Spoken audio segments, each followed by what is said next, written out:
Wiro Sableng episode 4 Brewok dari Goa Sangreng karya Bastian Tito 1. Ini, kata laki-laki berkumis melintang itu dengan suara kasar. Berikan sama dia. Aku harus terima jawaban hari ini juga, Kalingundil. Kau dengar? Orang yang bernama Kalingundil mengangguk. Diambil surat yang disodorkan. Kalau dia banyak bacot, kata laki-laki berkumis melintang itu pula, bikin beres saja. Berangkat sekarang, jika perlu bawa Saksoko. Kalingundil berdiri dan meninggalkan ruangan itu. Dan bila Kalingundil baru saja lenyap di balik pintu maka menggerendenglah Suranyali, laki-laki yang berkumis tebal itu. Betul-betul perempuan laknat. Perempuan haram jadah. Dibulatkannya tinju kanannya dan dipukulkannya meja kayu jati di hadapannya. Brak. Papan meja pecah. Keempat kaki meja amblas sampai 3 senti ke dalam lanci ubin dan ubin sendiri retak-retak. Kemudian dia berdiri. Tubuhnya menggeletar oleh amarah yang hampir tak bisa dikendalikannya lagi. Dan mulutnya terbuka kembali. Dia memaki-maki seorang diri. Perempuan keblinger. Ditinggal 1 tahun tahu-tahu kawin. Bunting malah dan punya anak malah. Keparat. Suranyali berdiri dengan nafas menghempas-hempas di muka jendela lalu dia melangkah ke meja lain yang juga terdapat di ruangan itu. Dari dalam sebuah kendi diteguknya air putih dingin. Tapi baru 2 teguk air melewati tenggorokannya, isi kendi itu sudah habis. Keparat. Maki Suranyali lagi. Dibantingkannya kendi itu ke tanah hingga pecah berantakan. Seorang perempuan paruh baya memunculkan kepalanya di pintu sebelah sana namun melihat Suranyali yang lagi beringasan ia cepat-cepat diam menghilang kembali. Akhirnya, Suranyali letih sendiri memaki-maki dan marah-marah seperti itu. Dibantingkannya badannya ke sebuah kursi. Dan kini terasa olehnya betapa letih badannya. Lujeng. Teriak Suranyali. Perempuan separuh baya yang tadi memunculkan diri di pintu masuk bergegas. Ya, Den Mas Sura. Kau juga keparat. Damprat Suranyali pada perempuan itu. Ludahnya menyemprot dan Wilujeng tak berani menyeka ludah yang membasahi mukanya. Sudah berapa kali aku bilang, jangan panggil aku dengan nama itu. Apa kau sudah gila hingga lupa terus-terusan? Kau gila ya, hah?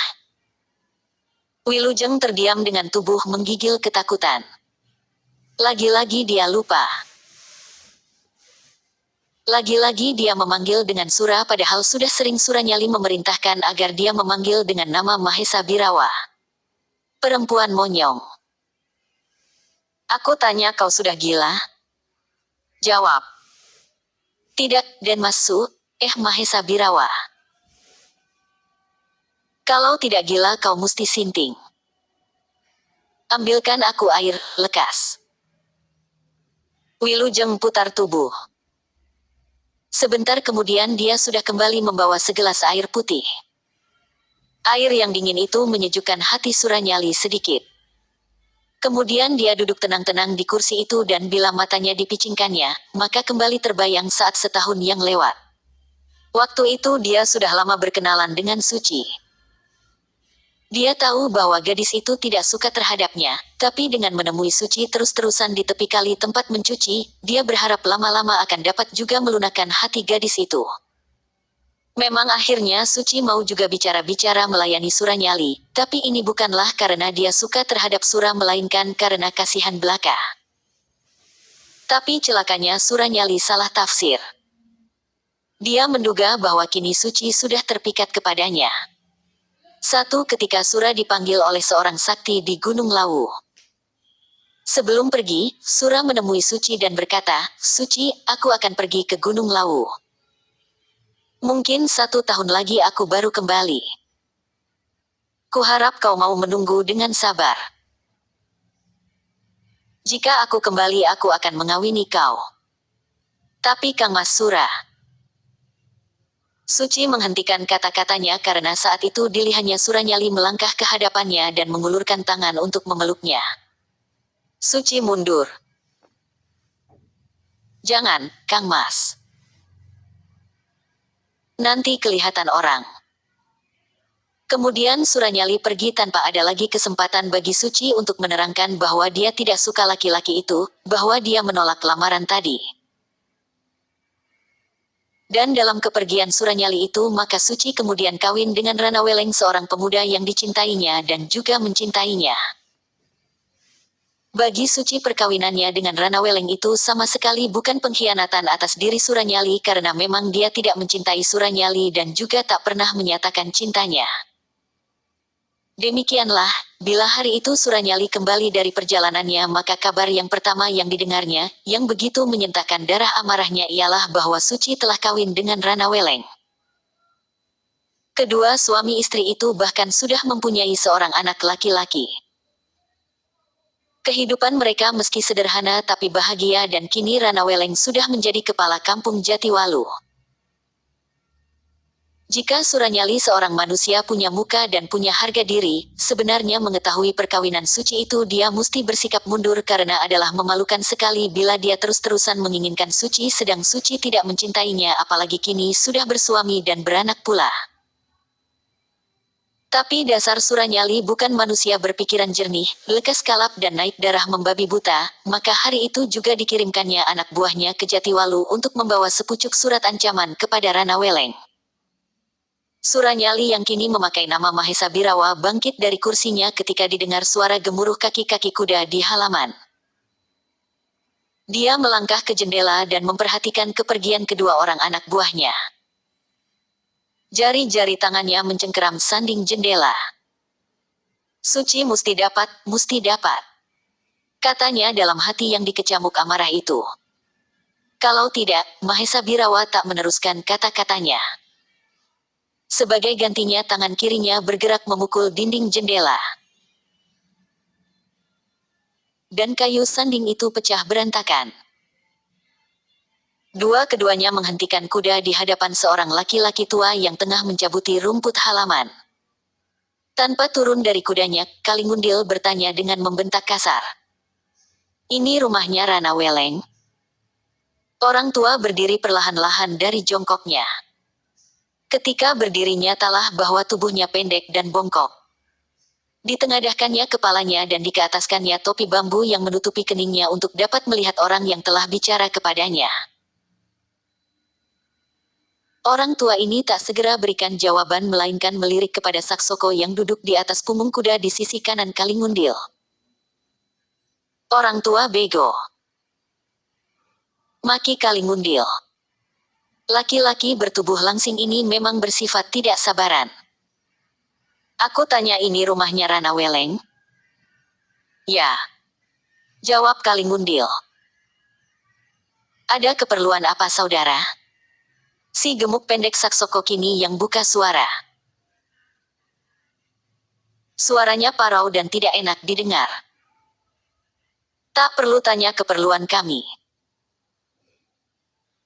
Kamu orang tua pikun, minggirlah. Saksoko menyentakkan tali kekang kudanya.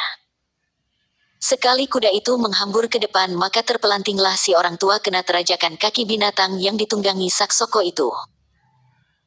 Orang tua itu bangun dengan perlahan-lahan. Matanya yang mengabur dimakan umur kelihatannya menyorot. Dengan kaki kirinya ditendangnya secara acuh tak acuh topi bambunya yang tergeletak di tanah.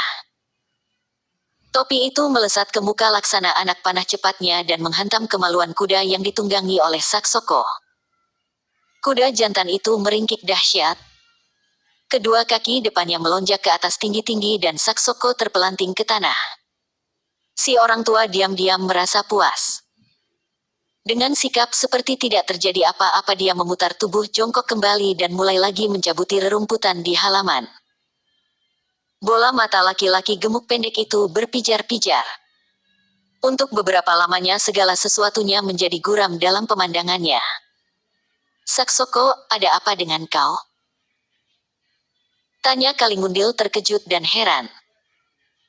Aku sendiri tidak tahu, sahut Saksoko seraya bangun dengan menepuk-nepuk pantat celananya. Dia memandang berkeliling. Tidak ada siapa-siapa kecuali orang tua yang tadi tengah mencabuti rumput. Kemudian mata laki-laki itu membeknur topi bambu yang tergeletak tak berapa jauh dari tanah. Hatinya curiga. Tapi bila dilihatnya lagi orang tua kurus dan bongkok itu, kecurigaannya menjadi sirna. Tak mungkin, pikirnya. Tak mungkin kalau kakek-kakek pikun itulah yang telah melemparkan topi bambu itu ke kuda tunggangannya. Kalingundil juga memandang berkeliling dengan hati bertanya-tanya. Dilihatnya orang tua itu. Dilihatnya topi itu. Kemudian dia berkata, kurasa orang tua kerempeng itu. Kalingundil memang lebih tajam penglihatannya dan perasaannya. Dalam ilmu silat pun dia lebih tinggi 2 tingkat di atas Saksoko. Mana mungkin, kata Saksoko pula tidak percaya. Coba kita lihat. Kalingundil turun dari kudanya. Diambilnya topi yang tergeletak di tanah. Diperhatikannya topi bambu ini seketika. Matanya melirik pada orang tua yang masih jongkok dan mencabuti rumput dekat pagar halaman. Kalingundil menggerakkan tangan kanannya. Topi terlepas dari tangan itu dan melesat deras ke arah kepala si orang tua. Begitu acuh tak acuh sekali, orang tua yang jongkok membelakangi itu gerakan tangan kanannya untuk menggaruk bagian belakang kepalanya. Dan adalah mengejutkan kedua orang anak buah Mahesa Birawa atau Suranyali ketika melihat bagaimana topi bambu itu melesat ke samping dan menggelinding di tanah. Kalingundil dan Saksoko saling pandang. Apa kataku, kau lihat? Desis Kalingundil. Melihat kenyataan ini maka geramlah si gemuk pendek Saksoko. Orang tua edan. Makinya. Punya sedikit ilmu saja sudah mau kasih pamer. Dia membungkuk dan meraup pasir. Raupan pasir itu dilemparkannya ke arah si orang tua. Meski hanya pasir namun karena diisi dengan tenaga dalam maka pasir itu melesat hebat dan dapat melukakan kulit membutakan mata. Si orang tua tiba-tiba berdiri dengan terbungkuk-bungkuk. Ditepuk-tepuknya pakaian hitamnya seperti seseorang yang sedang membersihkan debu dari pakaiannya. Tapi gerakannya ini sekaligus membuat berhamburannya pasir-pasir halus yang menyerang ke arahnya. Kurang ajar betul. Damprat Saksoko karena merasa semakin ditantang dan dipermainkan. Dia menerjang ke muka. Dalam jarak beberapa tombak dilepaskannya pukulan tangan kosong. Orang tua itu memutar badannya yang bungkuk ke samping. Apa-apaan ini? Tanyanya dengan suaranya yang halus melengking, ada apa kau serang aku? Namun gerakannya tadi sekaligus telah melewatkan angin pukulan Saksoko hanya birapa jengkal saja di depan hidungnya. Saksoko kertak rahang. Orang tua gelo. Siapa kau sebetulnya? Orang tua itu menyeringai menunjukkan gusinya yang tidak bergigi barang sepotong pun. Aku sudah tua, tak usah bicara memaki, katanya dan didorongkannya telapak tangan kanannya ke depan. Setiup angin dahsyat melanda tubuh Saksoko. Kalau tidak cepat-cepat menghindar pastilah si gemuk pendek ini akan mendapat celaka. Begitu melompat ke samping segera dia kirimkan satu jotosan kepada orang tua itu. Pada saat inilah dari pintu rumah terdengar seruan keras. Ada apa di sini? Tahan. Saksoko tarik pulang tangannya dan berpaling. Seorang laki-laki muda berparas gagah dilihatnya keluar dari rumah dan berdiri di tangga langkan. Kemudian dilihatnya Kalingundil memberi isyarat agar datang mendekatinya. Meski hatinya masih diselimuti amarah terhadap si orang tua tapi melihat isyarat kawannya itu segera dia datang juga. Keduanya melangkah ke hadapan langkan rumah. Kau Rana Weleng? Tanya Kalingundil membentak. Selama menjadi kepala kampung di Jatiwalu, baru ini harilah Rana Weleng dibentak orang demikian rupa dan oleh orang asing pula. Dari tampang-tampang serta sikap kedua tamunya itu Rana Weleng segera maklum bahwa mereka tentu datang bukan membawa maksud baik. Namun demikian, dengan suara ramah dia menjawab. Betul, saudara, aku memang Rana Weleng. Lalu tanyanya kemudian, saudara-saudara datang dari mana dan ada keperluan apakah? Kalingundil cabut gulungan surat dari balik pakaiannya. Ini. Silahkan dibaca. Katanya. Gulungan surat itu dilemparkannya ke hadapan Rana Weleng. Karena lemparan itu disertai dengan aliran tenaga dalam maka surat tersebut melesat berdesing dan ujung kayu di mana surat itu disepit menancap pada tiang langkan. Rana Weleng kaget. Ditekannya rasa kaget itu dan dicabutnya surat yang menancap dari tiang langkan lalu dibacanya. Kalingundil dan Saksoko memperhatikannya dengan bertolak pinggang. Rana Weleng keparat. Aku kasih tempo 1 hari untukmu agar angkat kaki dari Jatiwalu ini. Bawa anakmu tapi tinggalkan istrimu. Ini adalah perintah. Kalau kau tidak patuhi, jangan harap kau bisa melihat matahari tenggelam esok hari. Ini adalah perintah. Mahesa Birawa bergetar tubuh Rana Weleng. Dadanya panas dikobari luapan hawa amarah. Dia tak pernah kenal dengan manusia yang bernama Mahesa Birawa itu, bahkan juga tak pernah dengar nama atau riwayat manusia itu sebelumnya. Matanya memandang melotot pada kedua tamunya. Mahesa Birawa ini siapa? Tanya Rana Weleng. Kalingundil meludah dahulu ke tanah sebelum menjawab. Laki-laki yang kau rampas kekasihnya dan yang kini menjadi istrimu. Kaget Rana Weleng bukan alang kepalang. Belum dia sempat bicara Saksoko sudah mendahului. Mahesa Birawa inginkan jawabanmu hari ini juga Rana Weleng. Kalingundil menyambungi, dan sebaiknya, apa yang tertulis di surat itu kau ikuti saja. Kalau tidak, tanya Rana Weleng menindih rasa geramnya. Kalingundil tertawa mengekeh. Gigi-giginya kelihatan besar-besar dan coklat kehitaman. Rana Weleng tak dapat lagi menahan luapan amarahnya. Diremasnya dan dipatah-patahkannya kayu penyepit surat lalu dilemparkannya ke kepala Kalingundil tepat mengenai mulut yang sedang tertawa mengekeh itu. Bangsat rendah. Hardik Kalingundil. Dia meloncat ke muka. Kau berani berlaku kurang ajar terhadapku, hu? Tak usah jual lagak di sini, setan. Balas menghardik Rana Weleng. Kalian budak-budak sinting kembalilah kepada majikan kalian. Bilang sama itu manusia Mahesa Birawa agar lekas-lekas pergi mencari dukun untuk mengobati otaknya yang tidak waras. Betul-betul anjing budak yang tidak tahu diri. Semprot Saksoko. Dari tadi dia memang sudah beringasan gara-gara si orang tua yang telah mempermainkan dan setengah menantangnya tadi. Sekali dia ayunkan langkah maka satu tendangan yang didahului oleh angin hebat melanda ke bawah perut Rana Weleng. Melihat musuh yang inginkan jiwanya ini Rana Weleng menggeram dan kertakan rahang. Dia berkelit ke samping dan hantamkan ujung sikunya ke tulang iga lawan. Saksoko bukan manusia yang baru belajar ilmu silat kemarin. Sambil melompat ke atas lututnya ditekuk dan disorongkan ke kepala lawan. Rana Weleng merunduk dan lompat ke samping. Sebelum dia berbalik untuk mengirimkan pukulan ke punggung lawan yang saat itu masih belum menginjak lantai langkan maka terdengarlah suara seseorang. Ah, Raden Rana Weleng, mengapa mesti mengotori tangan terhadap kunyuk kesasar ini? Biar aku si tua bangka Jarot Karsa yang kasih sedikit pelajaran sopan santun terhadapnya. Ternyata yang berkata itu adalah orang tua renta kurus kerempeng yang tadi mencabuti rumput di halaman, yang merupakan pembantu kepala kampung Jatiwalu. Mendengar dirinya dimaki sebagai kunyuk kesasar maka marahlah Saksoko. Dia membalik dan menyerang orang tua itu kini dengan satu pukulan jarak jauh yang menimbulkan angin deras.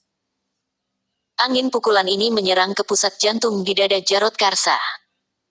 Dengan begitu Saksoko berkehendak untuk mencabut nyawa si orang tua detik itu juga.